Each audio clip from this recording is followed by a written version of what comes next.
ఉమ్మడి నెల్లూరు, ప్రకాశం జిల్లాల మత్స్యకార గ్రామాల కాపులకు, పెద్దలకు బి. గోవిందు నమస్కరించి తెలియజేయనిది ఏమనగా, మనం ఎదుర్కొంటున్న సమస్యలలో ప్రధానమైన సమస్య పక్క రాష్ట్రాల హైస్పీడ్ బోట్లు.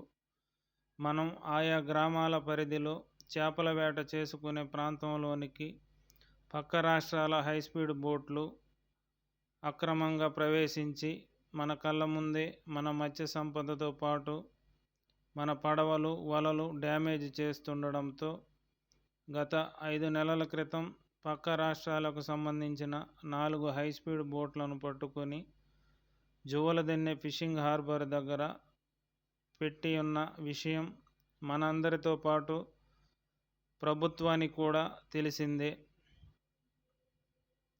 5 నెలలు గడుస్తున్నా ప్రభుత్వం స్పందించకపోవడం దురదృష్టకరం.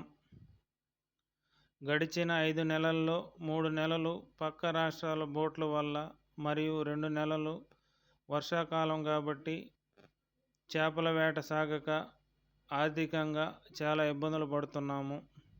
ప్రస్తుతం వాతావరణం చేపల వేటకు అనుకూలంగా ఉంటుంది కాబట్టి మనం గ్రామాల పరిధిలో చేపల వేట చేసే సమయంలో పక్క రాష్ట్రాల మత్స్యకారులు వారి బోట్లు మన దగ్గర ఉన్నాయనే కోపంతో సాంప్రదాయ పడవలతో చేపల వేట చేసే మనపై దాడి చేస్తే మన పరిస్థితి ఏంటి?